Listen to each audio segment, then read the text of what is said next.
Les chapitres 11 et 12, Histoire de la vieille et suite des malheurs de la vieille, nous narrent les aventures de la vieille qui accompagne Cunégonde. Cette histoire est pleine de bruit, de fureur, de sang et d'abomination. Elle est, en ce sens, assez proche de ce qu'a connu, des péripéties qu'a connu Cunégonde. D'abord, cette vieille est fille d'un pape, canon de beauté. Elle était promise à un avenir radieux et à un brillant mariage. Mais son fiancé est mort, empoisonné par une vieille maîtresse, le jour même du mariage.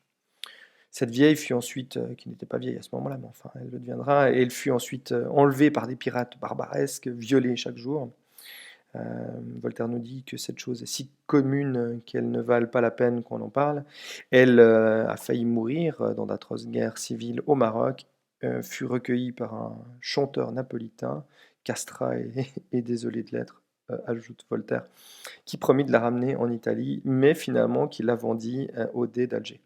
Elle connut ensuite la peste, les humiliations de l'esclavage de Tunis à Constantinople, l'horreur d'une mutilation inutile et absurde, sa fameuse fesse, lors du siège d'Azov. Elle passe ensuite de la Russie à l'Allemagne, vieillissant dans la misère et l'opprobre avant de terminer sa carrière à Lisbonne, chez le juif Don Iscar.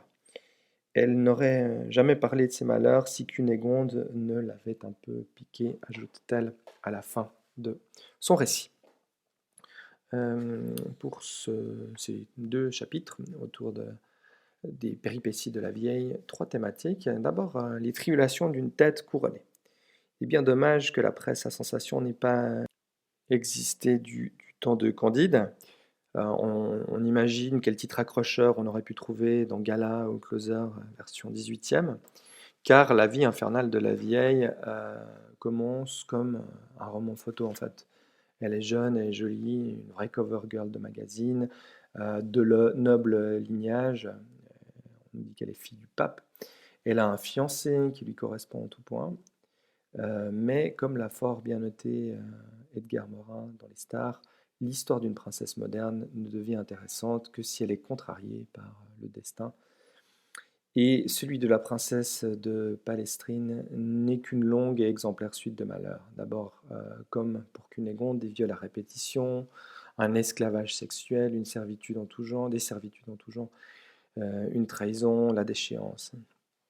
En fait, tout ce qu'il faut pour faire de belles manchettes dans la presse à scandale. Le thème suivant, j'espère que vous connaissez, vous rappelez du livre de Job dans la Bible, et dans lequel Job fut éprouvé par Jéhovah qui voulait mesurer sa foi en lui, infligeant des malheurs extrêmes.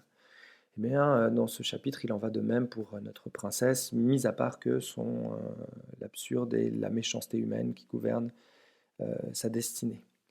Son histoire est en soi une histoire du mal. D'abord, on va retrouver la question du mal physique, présent avec la peste, qui est, selon l'héroïne, bien au-dessus d'un tremblement de terre.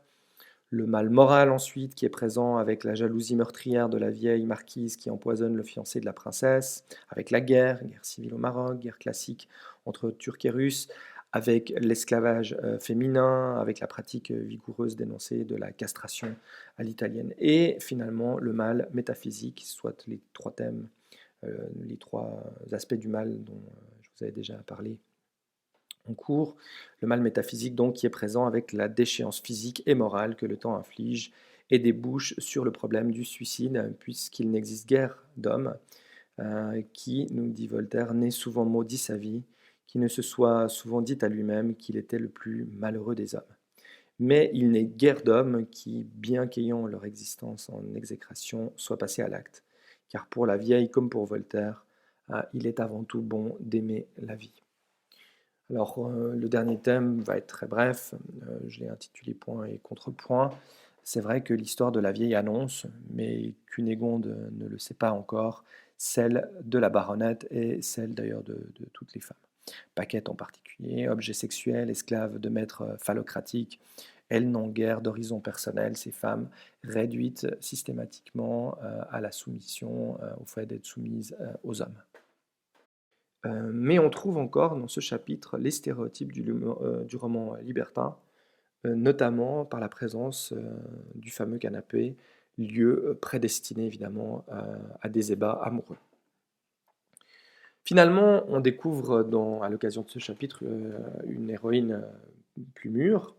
Le chapitre précédent nous avait laissé entrevoir la métamorphose physique. L'adolescente enveloppée est devenue une femme aujourd'hui majestueuse. La métamorphose morale n'est pas moindre. Certes, elle n'a pas encore réussi, Cunégonde, à se débarrasser totalement des clichés leibniziens, mais elle a vite compris la leçon du monde dans lequel elle vit et qu'on pourrait résumer en 3 points. D'une part, elle sait tenir le double langage, qui est celui d'une cocotte, comme on dira plus tard au XIXe siècle, et d'une femme entretenue. Elle sait ensuite comparer et les niveaux de richesse. J'avais cru jusque-là qu'il n'y avait rien sur Terre de si beau que le château de Thunderdamtrock. J'ai été trompé. Et la blancheur des peaux masculines, je vous dirais que votre peau est encore plus blanche et d'un incarnat plus parfait que celui de mon capitaine des Bulgares. Finalement, elle a vite compris, Cunégonde, que l'optimisme n'était que sornette et billevesée. Elle nous dit que Pangloss m'a donc bien cruellement trompé quand il me disait que tout va le mieux du monde.